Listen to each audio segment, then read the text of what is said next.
코로나가 세상에 나오기 전까지만 하더라도 한국은 오랫동안 인생의 정답이 정해진 사회였습니다. 정해진 나이에 좋은 대학에 가고 좋은 직장에 들어가 대출을 끼고 서울의 아파트를 사고 결혼과 출산을 하며 노후를 준비하는 것. 마치 RPG 게임에서 정해진 레벨에 맞추어 퀘스트를 깨는 것과 굉장히 비슷합니다. 이 중에 하나의 단계라도 제대로 해내지 못한다면 흔히 말하는 망캐 취급받는 것까지 비슷하네요. 이러한 정답은 거의 종교에 가까웠습니다. 그렇기에 이러한 정답에 의문을 가지는 것 자체가 마치 사회적 반역처럼 여겨졌습니다. 하지만 코로나가 세상에 나온 후에는 이러한 한국의 정답들이 힘과 위상을 잃게 되었습니다. 왜 그럴까요? 가장 먼저 우리는 사람들이 무엇 때문에 기존 질서를 따랐는지 알아보아야 합니다. 그런데 사실 생각해보면 우리 주변에 정말 정답의 삶을 사는 사람은 그렇게 많지 않습니다. 오히려 대부분의 사람들은 그냥 평범하게 살아갑니다. 그럼에도 불구하고 우리는 왜 그토록 고통스럽게 경쟁하며 정답의 가치들을 쟁취하려 했을까요? 첫 번째는 경제적 보상입니다. 기존의 정답은 노력하면 성공할 수 있다라는 공식을 제시했습니다. 다양한 기준이 있을 수 있겠지만 가장 직관적이고 와닿는 성공의 기준은 무엇일까요? 제가 생각하기에 한국에서 성공의 경제적 상징은 결국 집입니다. 구체적으로 말하자면 서울 소재의 자가, 브랜드 아파트라고 할 수 있겠네요. 기존의 질서에서는 피나는 노력을 하여 좋은 대학을 거쳐 좋은 직장을 얻는다면 이러한 집을 살 수 있었습니다. 그렇기에 좋은 대학에 입학하기 위하여 자식이 어릴 때부터 부모들은 교육에 투자했고 이는 취업을 위한 스펙 투자로 이어졌습니다. 즉, 노력으로 경제적 성공의 상징인 집을 얻을 수 있었다는 것입니다. 두 번째는 사회적 유신과 인정입니다. 인간은 본능적으로 타인의 부러움을 원하는 존재입니다. 그렇기에 끊임없이 남들과 자신을 비교하며 조금이라도 더 나은 위치에 서길 원합니다. 기존의 질서에서는 대학, 직업, 부동산, 결혼, 출산 등 각 단계마다 성공을 이룬 사람은 축하를 받고 부러움을 샀습니다. 동시에 어른이자 성숙한 사회인이란 사회적 인정도 얻을 수 있었습니다.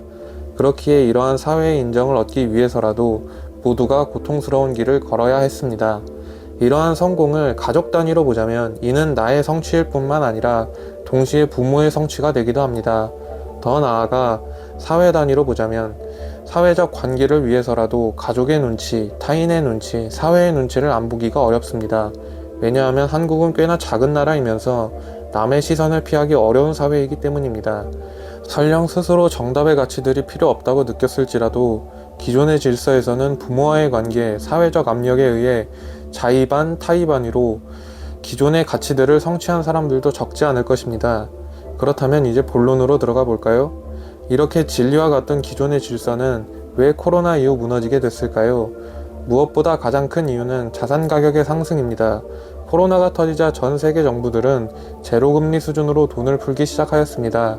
돈을 푼다는 것은 시중에 돈이 많아진다는 것이고 돈이 많아진다는 것은 결국 돈의 가치가 낮아진다는 뜻입니다. 그리고 돈의 가치가 낮아지면 반대로 돈으로 살 수 있는 것들의 가격은 올라가기 시작합니다.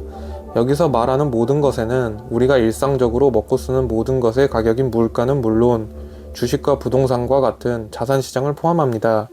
이는 한국의 부동산도 예외가 아니었습니다. 결국 이제는 가장 좋은 직업을 가져도 기존의 시스템이 약속했던 보상인 집을 얻기 어려워지기 시작했습니다. 그러자 노동소득의 원천인 최상위 직업들조차 함께 가치가 하락하기 시작했습니다. 사람들이 느끼기 시작한 겁니다. 이렇게까지 노력할 이유가 있나? 라고 말이죠. 이는 곧 이를 얻기 위한 노력의 가치도 함께 하락하는 것을 의미하기도 합니다. 기존의 질서가 약속했던 경제적 보상을 보장해주지 못하자 기존의 질서는 설득력을 크게 잃고 흔들리기 시작합니다. 즉, 시스템이 승자에게도 약속한 보상을 주지 못하게 된 것입니다. 이와 동시에 코로나로 인해 취업은 극도로 어려워졌습니다. 바늘구멍 같은 취업시장 속에서 사람들은 점점 기존의 길에 의문을 품기 시작했습니다.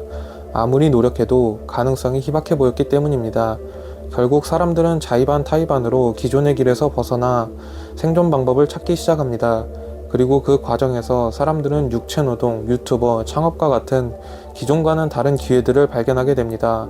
과거에는 이러한 선택들이 정답이 아닌 길로 취급받았지만 일부는 오히려 기존 질서 안의 사람들보다 더 큰 성공을 거두며 새로운 길을 증명하기도 했습니다. 사람들은 그 모습을 보며 깨닫기 시작합니다. 꼭 기존의 질서대로 살지 않더라도 오히려 더 잘 살 수도 있다는 것을 말입니다. 그 결과 사람들은 기존 질서에서의 성취들에 점점 의문을 품기 시작합니다. 이는 곧 기존의 공식대로 사는 것이 실제로 정말 잘 사는 것이고 부러운 것인가? 라는 절대 진리의 합리적인 의문의 형태로 나타나기 시작합니다. 기존 질서에서는 상상할 수도 없는 신성모독과 같은 현상이 일어난 것입니다. 그렇게 기존의 성취들은 합리적으로 하나하나 가치 검증의 과정을 거치게 됩니다. 그 결과 일부 기존의 성취들은 조롱의 대상이 되기도 하며 사회적 위신을 잃게 됩니다. 이는 기존의 가치들을 위해서 사람들이 더 이상 인생을 갈아가며 노력하지 않는다는 것을 의미합니다. 기존의 질서가 무너지자 많은 사람들은 세상을 합리성의 기준으로 보기 시작했습니다. 이게 정말 나에게 이득이 되나? 정말 이 삶이 행복한가? 저것이 정말 가치가 있나? 과거에는 전통과 관습에 의해 당연하게 맞다고 여겨졌던 것들이 이제는 하나하나 검증의 대상이 되기 시작한 것입니다. 그렇다면 우리는 이러한 변화를 사회의 철학적 발전으로 볼 수 있을까요? 더 나아가 합리성은 기존의 질서를 대체하고 새로운 질서가 될 수 있을까요? 어쩌면 합리성은 철학적 발전의 시작일지도 모릅니다. 왜냐하면 철학은 언제나 당연하다고 믿었던 것에 왜라고 묻는 것에서 시작되었기 때문입니다. 과거에는 남들처럼 살아야 한다는 것이 거의 당연한 진리처럼 여겨졌습니다. 하지만 이제 사람들은 기존의 질서를 검증하는 동시에 자신의 삶 역시 스스로의 기준으로 판단하기 시작했습니다. 국가와 사회가 제시한 정답이 아니라 무엇이 행복한 삶인지, 무엇이 정말 가치 있는 삶인지 스스로 판단하려 하기 시작한 것입니다. 하지만 여기서 또 하나의 문제가 남아 있습니다. 만약 합리성이 단지 기존의 질서를 공격하는 무기로만 쓰인다면 그것은 결국 정치권의 끝없는 당파 싸움처럼 너 틀렸잖아를 반복하는 수준에 머무를 수도 있습니다. 왜냐하면 합리성은 목적이 아니라 도구이기 때문입니다. 철학적 발전은 단순히 기존 질서를 부정하는 것에서 끝나지 않습니다. 기존 질서를 무너뜨렸다면 그 다음에는 그 자리에 무엇을 새로운 기준으로 세워야 할지도 생각해 봐야 합니다. 즉 단순히 너가 틀렸다가 아니라 너가 틀렸기에 나는 나의 새로운 정답을 찾겠다의 단계로 나아갈 수 있어야 한다는 것입니다. 하지만 새로운 사회적 기준을 만든다는 것은 생각보다 훨씬 어려운 문제입니다. 사회적 기준과 합의는 단순히 개인이나 일부가 만족한다고 해서 성립하는 것이 아니기 때문입니다. 이러한 기준은 사회 구성원들에게 어느 정도 인정받을 수 있어야 하는 것은 물론 국가 운영의 기준이 될 수도 있어야 합니다.